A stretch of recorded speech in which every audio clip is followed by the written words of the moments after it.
దేవునికి స్తోత్రం కలుగునుగాక. విజన్ క్యూటీ ఫెలోషిప్ వారు అందించే అనుదిన బైబిల్ ధ్యాన కార్యక్రమం క్యూటీ క్వైట్ టైం కార్యక్రమానికి మరొకసారి వీక్షకులందరికీ ప్రత్యేకమైన ఆహ్వానం తెలియజేస్తూ, వీళ్ళారా చాలా కాలం నుండి మేము ఇలా కలుసుకోలేకపోయాం.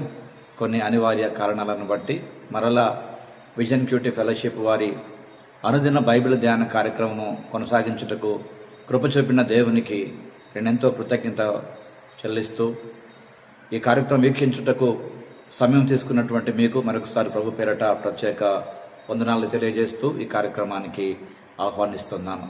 వీళ్ళారా మొదటిగా ఈరోజు వాక్య భాగము మనకు ఏర్పాటు చేసినటువంటిది ఆదికాండము 43వ అధ్యాయము 1 నుండి 15 వచనాలు. సమయానుకూలంగా మీ నిమిత్తము నేను 2 వచనాలు చదివి ధ్యాన సమయంలోకి వెళ్ళాలని ఆశిస్తున్నాను. మీ దగ్గర బైబిల్స్ అందుబాటులో ఉన్నట్లయితే ప్రియులారా నాతో కలిసి మీరు కూడా బైబిల్ తెరవండి, వాక్య భాగం చదివి ధ్యానములోకి వెళదాం. మీ తమ్ముని తీసుకొని లేచి ఆ మనుషుని యొద్దకు తిరిగి వెళ్ళుడి. ఆ మనుషుడు మీ ఇతర సహోదరుని బెన్యామీనును మీకు అప్పగించున్నట్లు సర్వశక్తుడైన దేవుడు ఆ మనుషుని ఎదుట మిమ్మల్ని కరుణించునుగాక. నేను పుత్రహీనుడనై ఉండవలసిన ఎడల పుత్రహీనుడనై అగుదునని వారితో చెప్పాను. చదవబడిన లేఖన భాగమును దేవుడు నేటి మన ధ్యానం కొరకు దీవించి ఆస్వాదించునుగాక. ప్రియులారా, మనము వరుస క్రమంగా ఆదికాండము నుండి మన ధ్యానాలు ప్రారంభించాం.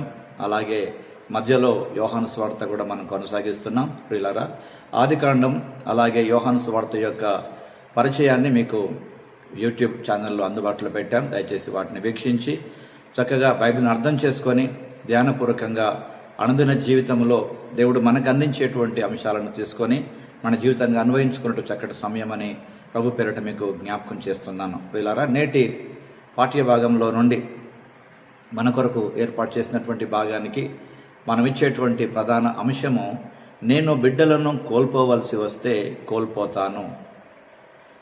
If I am bereaved I am bereaved అనే అంశంలో నుండి ప్రియులారా నేటి ధ్యాన భాగమును మనం జ్ఞాపకం చేసుకుంటుండగా, ఈనాటి పాఠ్యభాగ సారాంశాన్ని మనం జాగ్రత్తగా గమనించినట్లయితే, కరువు కాలమందు, తీవ్రమైనటువంటి కరువు కాలమందు ఆహారం కొరతగా మారినప్పుడు ధాన్యం కొనడానికి తిరిగి ఐగుప్తుకు వెళ్ళమని యాకోబు తన కుమారులను పంపించినప్పుడు గతంలో జరిగినటువంటి అనుభవాన్ని వారు ఆయనతో పంచుకుంటారు.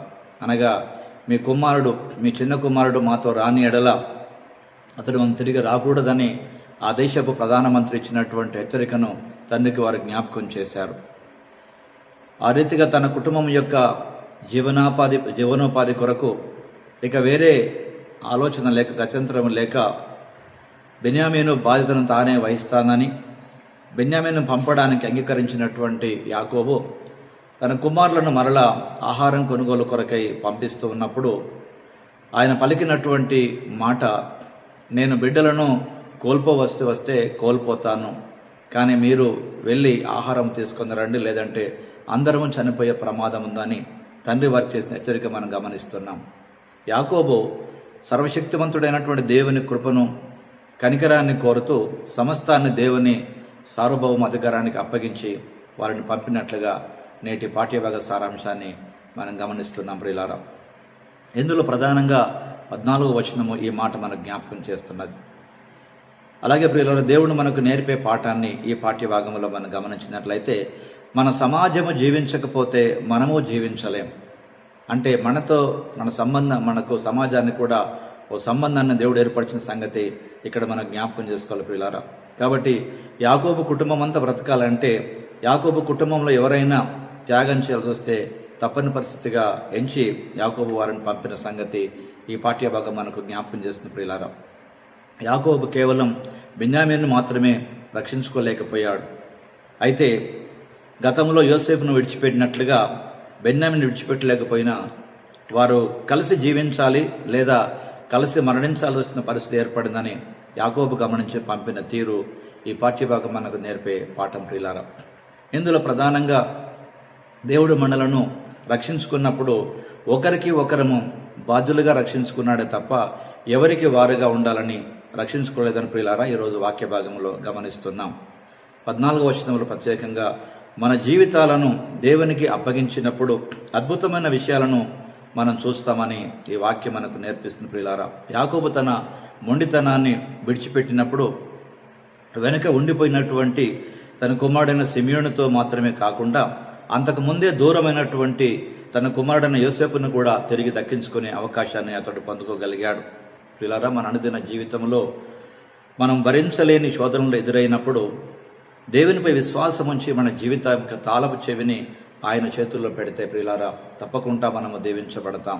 లేదంటే ప్రియులారా మనముగా పలికే కొన్ని మాటలు పలకాల్సి వస్తుంది.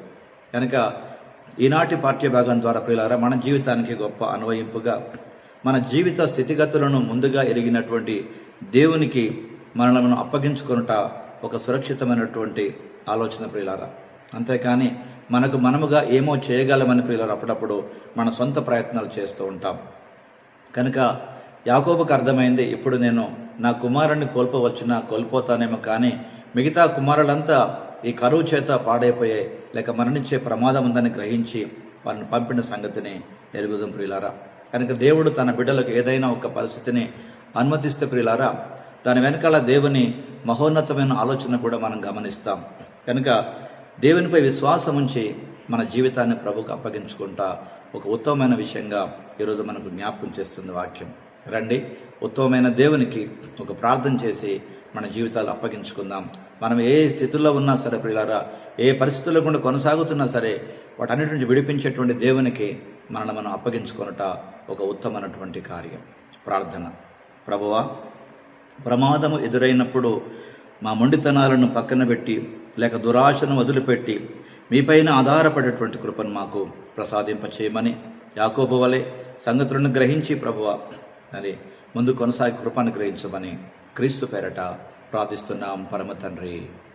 ఆమేన్, ఆమేన్. ప్రియులారా, ప్రభువారు నిత్యము తన వాక్యం ద్వారా మనతో మాట్లాడుతుండగా ఈనాటి పాఠ్యభాగములో నుండి యాకోబు గాయించినట్టుగా మన జీవితంలో ఏదైనా ఒక మొండితనం లేక మన జీవితంలో ఏదైనా కోల్పోవాల్సి వస్తే కోల్పోతామన్నటువంటి మాటను జ్ఞాపకం చేసుకొని దేవుడు మన కొరకుంచినటువంటి ఆయన చిత్తం నెరవేరుట ప్రధానమని ఎంచుట ప్రియులారా మనకెంతో ఆశీర్వాదం. కనుక నేటి పాఠ్యభాగంలో నుండి మన జీవితంలో ప్రియులారా ఏదైనా సరిచూసుకోవాల్సినటువంటి పరిస్థితి ఉంటే దేవుని వాక్యపు వెలుగులో సరిచూసుకుందాం.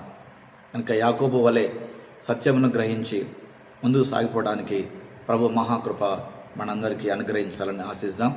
ముగింపుల ప్రియులారా మరొకసారి సమయం తీసుకొని మరలా అనుదిన ధ్యాన కార్యక్రమాలను వీక్షించుటకు అవకాశం తీసుకున్న మీకు ప్రభు పేరిట ప్రత్యేక వందనాలు తెలియజేస్తూ, మీకు నిజంగా ఈ కార్యక్రమాలు ఉపయోగకరంగా ఉన్నట్లయితే తప్పకుండా ఈ కార్యక్రమాన్ని లైక్ చేయండి, అనేకులకు షేర్ చేయండి, మీరు పొందిన అనుభవాలను వారితో పంచుకోండి.